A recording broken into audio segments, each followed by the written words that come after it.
Good morning to all of you. As you know that my name is Sanjeev Kumar और ये थोड़ा सा मेरे बारे में है। आप यहाँ से मेरे बारे में जान सकते हैं। As you know that I have started new series of NCERT and I have completed first chapter of NCERT book of 6th class, and those who are preparing for CTET or teaching exams or any other competitive exams, so for that candidate NCERT is very helpful. So I am helping for those candidate who unable to study NCERT properly. तो मैं आपको यहाँ पे line to line between the line मैं आपको NCERT complete करूँगा from 6th to 12th तक, और ये आगे आपके कम्पिटिटिव एग्ज़ाम्स के लिए बहुत ज़्यादा हेल्पफुल रहेगी। तो जैसा कि आपको पता है कि हमने फर्स्ट चैप्टर इसका कंप्लीट कर दिया है, और फर्स्ट चैप्टर था why, where, how and when. तो किस तरह से हमने जाना था पास्ट के बारे में कि क्या कौन सी चीज़ कैसे हुई है, हमको कैसे पता चलता है कि इतने साल पहले ये चीज़ कैसे हुई है। तो हमने बहुत ज़्यादा सोर्स हमने उसमें रीड आउट करे थे। तो इस वाले चैप्टर में हम बात करेंगे फ्रॉम हंटिंग। तो इसमें हम बात करेंगे from hunting gathering to growing food. देखो, फर्स्ट चैप्टर में मैंने आपको ये बताया था कि आदि मानव जो था वो पहले हंटिंग गैदरिंग था।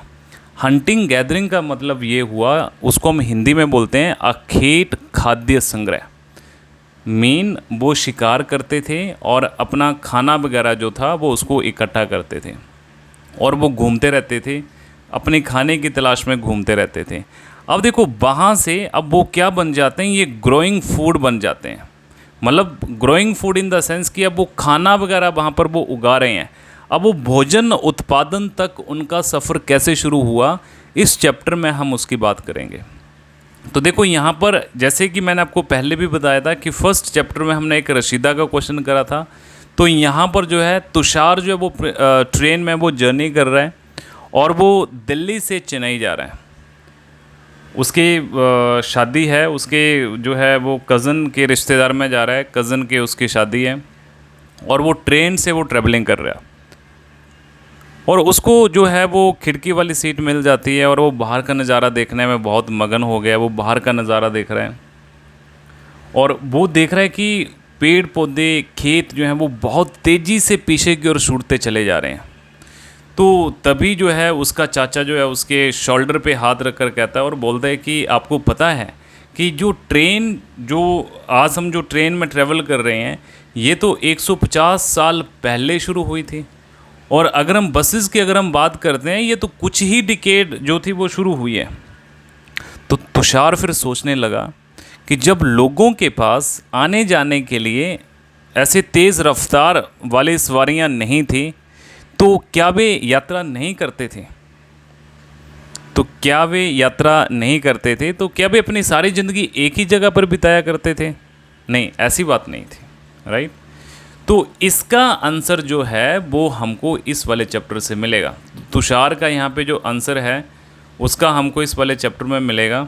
तो सबसे पहले हम बात करेंगे the earliest people why they on the move, कि जो पहले वाले जो लोग जो थे, जो आरंभिक मानव जो था, आखिर वो इधर उधर क्यों घूमते थे।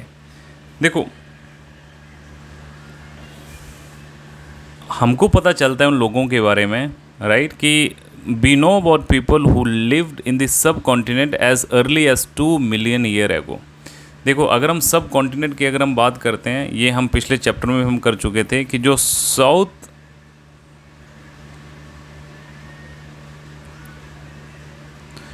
साउथ एशिया का जो पार्ट जो था उसको हम सब कॉन्टिनेंट बोलते हैं। और यहाँ पर जो लोग सबसे पहले जो लोगों ने रहना शुरू करा था वो 2 मिलियन ईयर एगो लोगों ने यहाँ पर रहना शुरू करा था। और उन लोगों को हम डिस्क्राइब करते हैं हंटर गैदरर। मेन वो शिकार करते थे, शिकार करके अपना खाना वगैरह जो था उसको इकट्ठा करते थे। The name come from the way in which they got their food. अब उनका नाम किस तरह से पड़ा है, जैसा कि वो अपना खाना कलेक्ट करते थे, उसकी वजह से उनका नाम जो है वो हंटर गैदरर पड़ा है। जनरली वो क्या करते थे, वो जंगली जानवरों को हंट करते थे, उनका शिकार करते थे, मछलियाँ पकड़ते थे, और उनके जो थे लाइक एज फ्रूट्स हो गए, और फल हो गए, है ना, मूल दाने, पौधे, पत्तियाँ, अंडे इकट्ठा, इन सब चीज़ों का वो जो था ये इकट्ठा करते थे। और ये हंटर गैदरर जो थे ये मूव करते थे from place to place. They are many reason for this. अब ये जो एक जगह से दूसरी जगह पर मूव करते थे, इनके कई ज़्यादा रीज़न थे। और सबसे पहले अगर हम पहला रीज़न ये करते हैं, अगर वो एक ही जगह पे, if they had stayed at one place for a long time, they would have eaten up all the available plants and animal resource, therefore they would have had to go elsewhere in search of food. देखो, इसका मतलब ये हुआ कि अगर वो एक ही जगह पर ज़्यादा दिनों तक रहते तो आसपास के जितने भी पेड़ पौधे थे, फल थे, तो वो तो जानवरों को वो ख़त्म कर देते, वो खा लेते उन सबको। तो इसलिए और भोजन की तलाश में उन्हें दूसरी जगह पर जाना पड़ता था। अगर वो एक ही जगह पर, अगर वो वन प्लेस पर, अगर वो फॉर द लॉन्ग टाइम के लिए अगर वो रहते हैं, तो वहाँ पे जो रिसोर्स जो थे उनके खाने के लिए, वो तो वो ख़त्म कर देते। इसलिए उनको एक जगह से दूसरी जगह पर मूव करना पड़ता था। तो ये तो हो गया इसका फर्स्ट कारण। अब ये जो दूसरा रीज़न जो था, देखो, animal move from place to place. जितने भी एनिमल जो थे वो एक जगह से दूसरी जगह पर मूव होते थे। अच्छा, वो एनिमल क्यों मूव करते थे? या तो वो शिकार करने के लिए, राइट, चाहे वो डियर हो या फिर वाइल्ड कैटल हो। और ये जो थे शिकार करने के लिए वो ट्रैवल करते थे। और अगर हम इनकी बात करें तो वो लाइक एस वाइल्ड कैटल हो गया, तो ये ग्रास और लीव्स की सर्च में वो जो थे वो एक जगह पे दूसरी जगह के लिए जाते थे। That is why those who hunted them had to follow their movement. और जो भोजन की तलाश में उनको जाना पड़ता था, तो इसलिए इन जानवरों का शिकार करने वाले लोग जो थे वो इनके पीछे पीछे जाया करते थे, उनको फॉलो किया करते थे। और ये भी एक रीज़न था मूव करने का। तो ये वाला था इसका सेकंड रीज़न। अगर हम थर्ड रीज़न की अगर हम बात करते हैं, तो देखो, थर्ड रीज़न जो था, mean the trees where fruit in different season, so people may have move from season two season in search of different kind of plants. तो तीसरा इनका कारण ये था कि पेड़ों और पौधों में जितने भी फ्रूट्स वगैरह लगते थे वो अलग अलग मौसम में आते थे। जैसे हम आज के टाइम में देखते हैं कि हर फ्रूट्स का अपना एक अलग सीज़न होता है। तो इसलिए लोग इनकी तलाश में जो उपयुक्त मौसम के अनुसार अन्य इलाकों में घूमते थे। कि जैसे आपने अमरूद का सीज़न देखा होगा, तो हर स्टेट में उसका अलग अलग सीज़न रहता था। तो जहाँ जहाँ पे जिस फ्रूट्स का वो सीज़न रहता था, तो उस पर्टिकुलर जगह पर वो मूव करते थे। और फोर्थ रीज़न जो था, अब देखो, people, plants and animal needs water to survive. भाई, चाहे लोग हो या फिर कोई प्लांट्स हो या फिर एनिमल्स हो, उनके लिए क्या चाहिए? उनके लिए पानी चाहिए, जीने के लिए पानी चाहिए। तो वो पानी उनको लेक्स में मिलता था, स्ट्रीम्स में मिलता था, और उसके साथ जैसे छोटे छोटे झरने हो गए और रिवर से।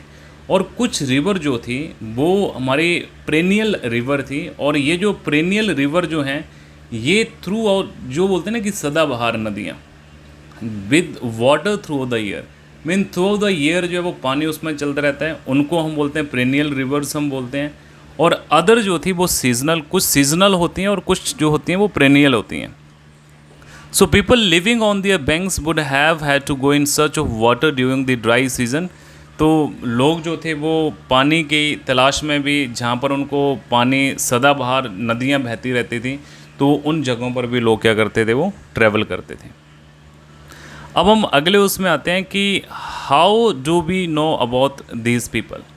देखो, यहाँ से आपका क्वेश्चन नहीं बनेगा। जैसे जो मूव जो थे रीज़न के, यहाँ पर आपको ये पता होना चाहिए कि रीज़न क्या था, लोग क्यों ट्रैवल करते थे एक जगह से दूसरी जगह के लिए।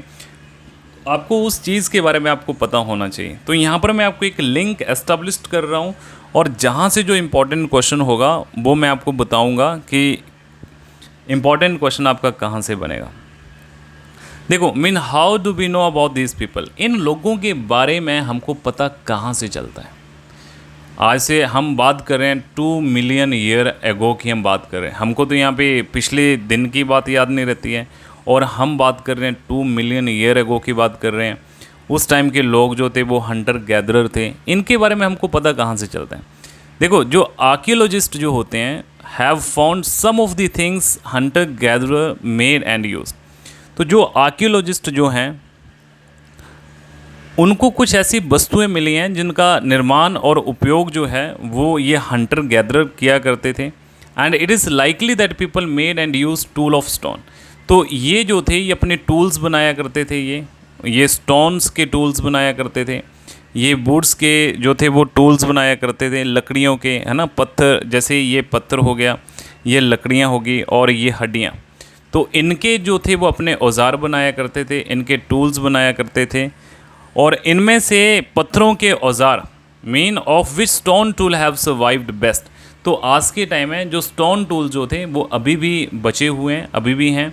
And some of these stone tool were use to cut meat and bones. अच्छा, इनमें से कुछ जो औजारों का उपयोग जो थे वो फल फूल काटने के लिए करा जाता था, और कुछ तो हड्डियों और मांस को काटने के लिए करा जाता था, राइट। और कुछ जो थे वो स्क्रैप वाक लाइक एस जो हम उनको बोलते हैं, जो पेड़ों की शाल जो होती है, और साथ में जो जानवरों की खाल जो होती है, तो उनको जो थे वो उनकी स्किन्स को मूव करने के लिए वो जो थे वो पत्थरों के औजारों का प्रयोग करते थे, फ्रूट्स को काटने के लिए।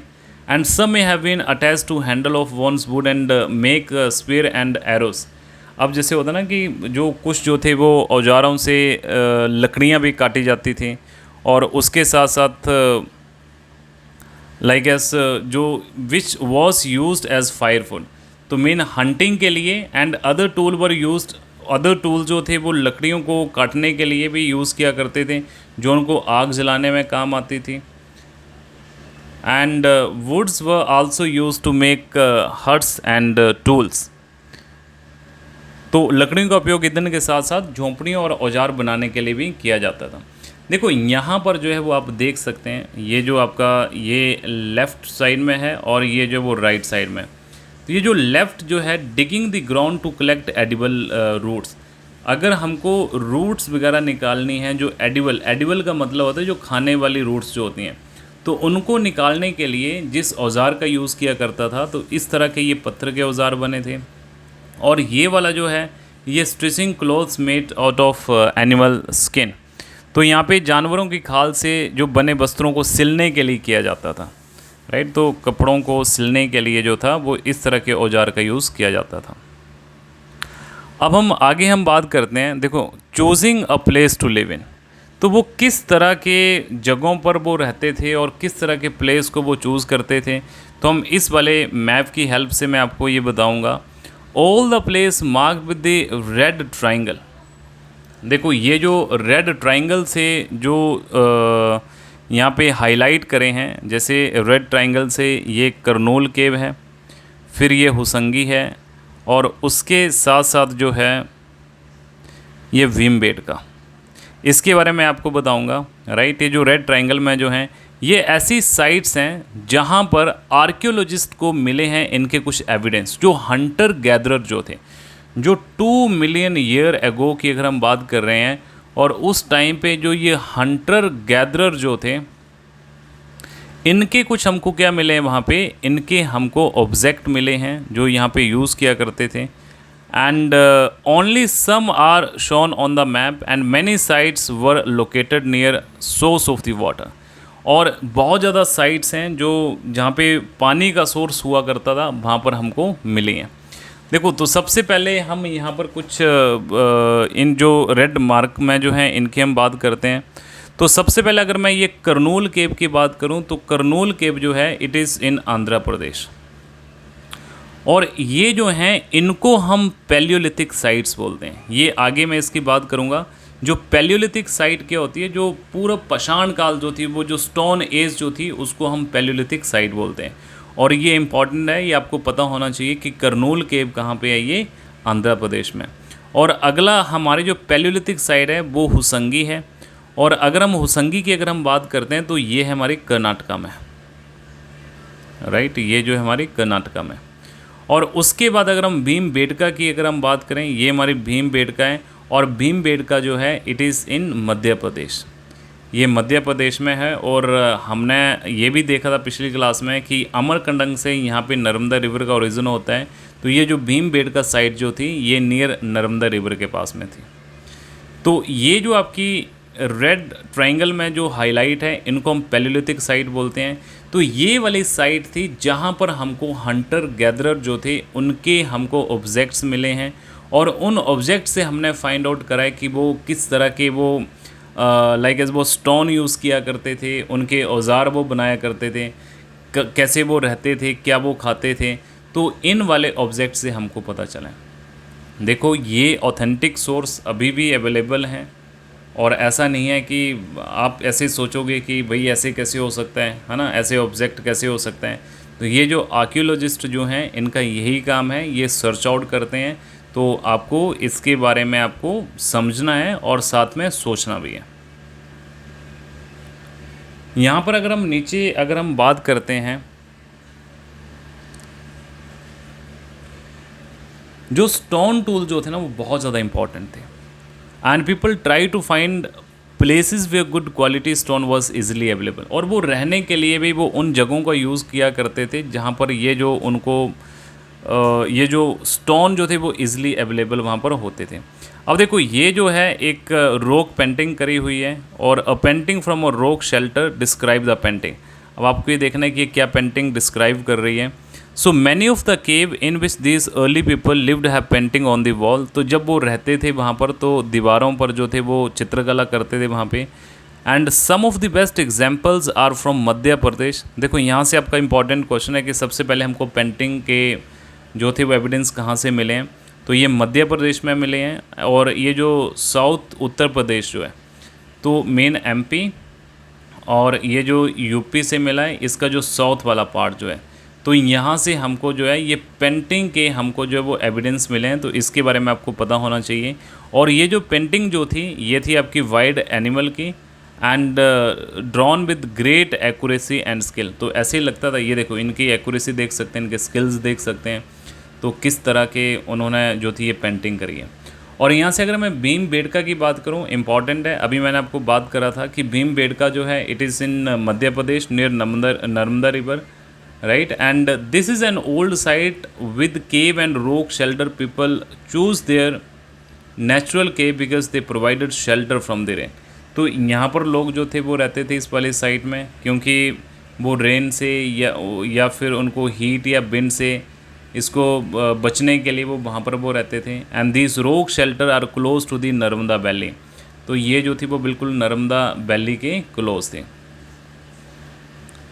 तो इस तरह की आप ये देखो पेंटिंग देख सकते हैं, ये किस तरह से इन्होंने ये पेंटिंग करी हुई है उस टाइम लोगों ने। तो यहाँ से आप जो है वो देख सकते हैं।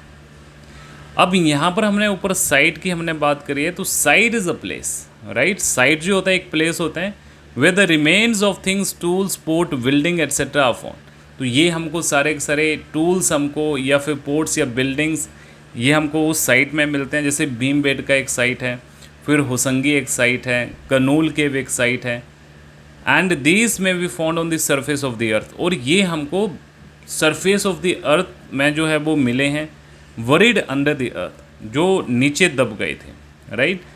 और some time even under water, और कभी हमको पानी के नीचे भी ये मिले हैं। You will learn more about different site in the later chapter. तो आपको आगे वाले चैप्टर्स में आपको इसके बारे में पता चलेगा। अब देखो यहाँ से इम्पॉर्टेंट है, और आपको ये पता होना चाहिए कि अब ये वाला जो है ना ये पैराग्राफ इम्पॉर्टेंट है, और यहाँ से कई बार ये क्वेश्चन भी बनता है, फाइंडिंग आउट अबाउट फायर। तो यहाँ से फायर, आज के टाइम में हम जो आग जो हम यूज़ किया करते हैं, तो ये जो थी उस टाइम पे सबसे पहले इसके हमको जो एविडेंस जो मिले वो कर्नूल केव में मिले। मेन जो फायर के हमको जो सबसे पहले जो एविडेंस जो मिले हैं वो हमको मिले कर्नूल केव में। अब कर्नूल केव में हमको जो मिले हैं वहाँ पे जो ट्रेसेस ऑफ ऐश, राइट, यहाँ पे जो है हमको इसके राख के अवशेष मिले हैं। और इससे ये पता चलता है कि लोग जो थे वो फैमिलियर थे विद फायर के साथ। देखो राख जो है वो तो इससे तो पता चलेगा कि इससे राख से ये पता चलता है कि लोग जो थे वो फायर से फैमिलियर थे। And fire could have been use for many things. कई रीज़न के लिए फायर जो था वो उसको इस्तेमाल किया जाता था। जैसे सोर्स ऑफ लाइट, वही एक सोर्स ऑफ लाइट थी, और ये मीट को पकाने के लिए भी इसका यूज़ किया जाता था। एंड स्केयर अवे एनिमल, और एनिमल जो थे वो आग से डरते थे तो उनको भगाने के लिए भी इसका यूज़ किया जाता था। अब यहाँ से जो है ये इम्पॉर्टेंट है, ये नेम एंड डेट्स। तो नेम्स एंड डेट्स जो है ये इम्पॉर्टेंट है। तो यहाँ से मैं आपको थोड़ा सा आपको यहाँ से अलग से मैं आपको बताऊँगा यहाँ से।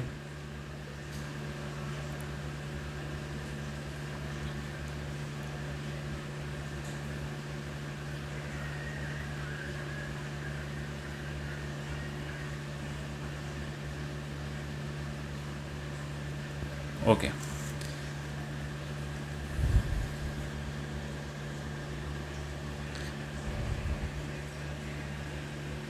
देखो जो अर्लीस्ट वाला जो हमारा पीरियड जो है उसको नाम जो दिया है वो दिया पैलियोलिथिक, राइट, ये वाला पैलियोलिथिक।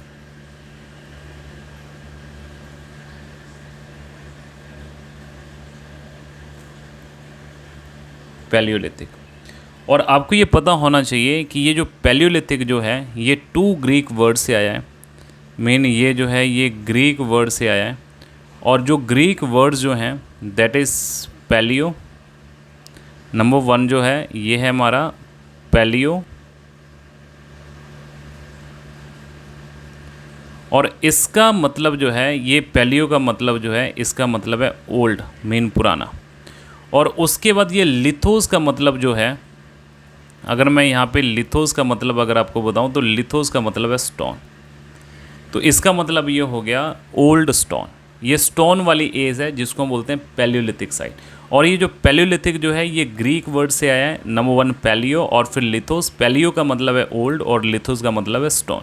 यहाँ से कई बार क्वेश्चन आता है, ये आपको पता होना चाहिए। और उसके साथ साथ जो है ये जो पैलियोलिथिक पीरियड जो है ये हमारा चलता है 2 मिलियन ईयर एगो। 2 मिलियन ईयर एगो से कब कहाँ तक चलता है? ये चलता है आपका 12,000 ईयर एगो तक।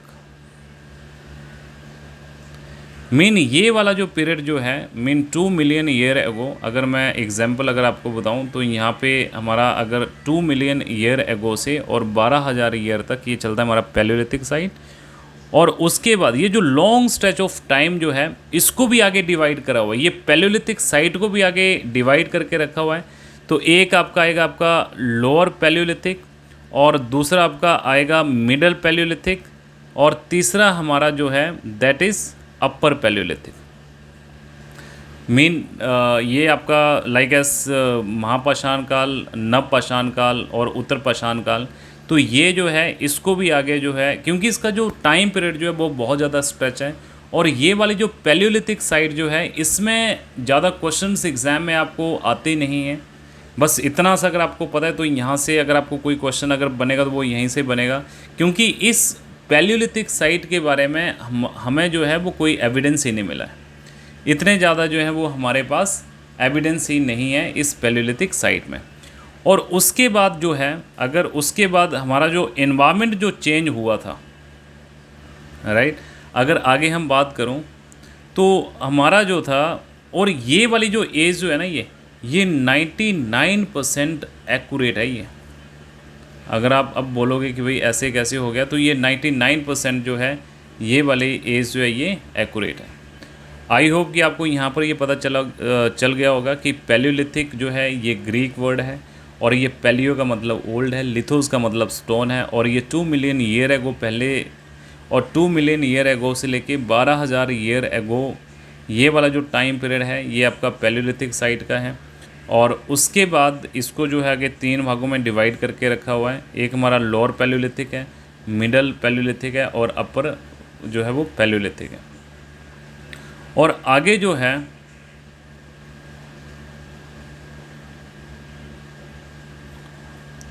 देखो अगला जो है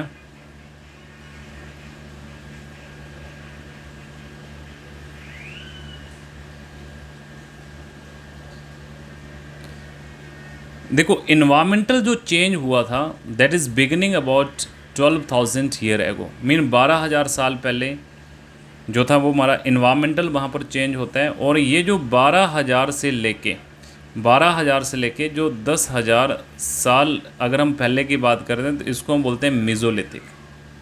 और इसको मिडल स्टोन बोलते हैं। मेन मेसोलिथिक और मिडल स्टोन इसको जो है वो बोलते हैं।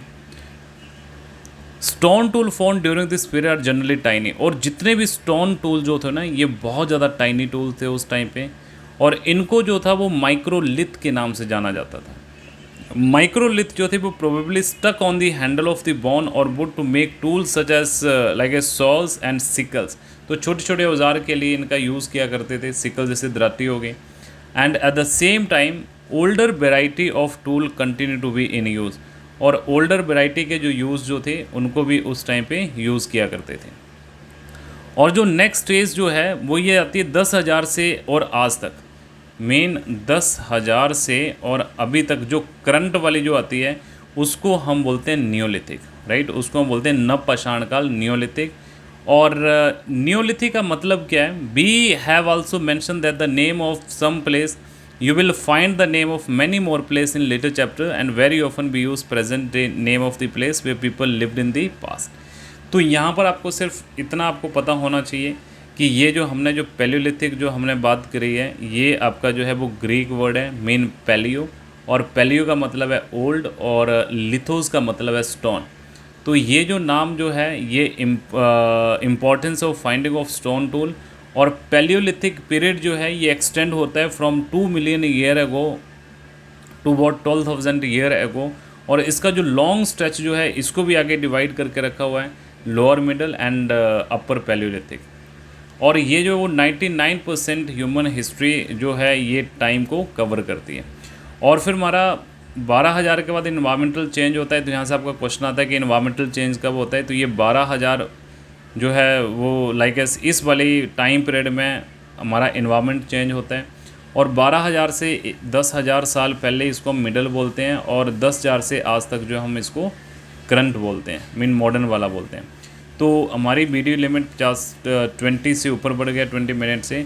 तो अगले लेक्चर में मैं आपको बताऊंगा चेंजिंग एनवायरनमेंट के बारे में बताऊंगा। देखो वीडियो मैं बना रहा हूँ, गलतियाँ भी होती हैं, कहीं बोलने में हो जाता है क्योंकि फ़र्स्ट टाइम है ये, और practice makes a man perfect. तो धीरे धीरे बिल्कुल परफेक्शन हो जाएगी। लेकिन हाँ, इतना मैं आपको बताता हूँ कि जो मैं कंटेंट आपको बता रहा हूँ उसमें कोई दिक्कत नहीं होगी। और अगर आप उसको बिल्कुल ध्यान से सुनोगे, ध्यान से पढ़ोगे, और फिर 1 या 2 बार आप इस NCERT को रीड आउट करोगे तो बहुत ज़्यादा आपको हेल्पफुल रहने वाला है। और मैं आपसे एक ही उम्मीद करूँगा कि इनको कंटिन्यूटी में और सीरीज़ वाइज आपको देखना है। फर्स्ट चैप्टर का कनेक्टिविटी जो वो सेकंड चैप्टर के साथ है, और थर्ड चैप्टर की कनेक्टिविटी जो है वो सेकंड चैप्टर के साथ है। तो इस तरह का आपको करना है। और कल से हम जो है इस वीडियो के बारे में लेक्चर बनाऊंगा। So thank you.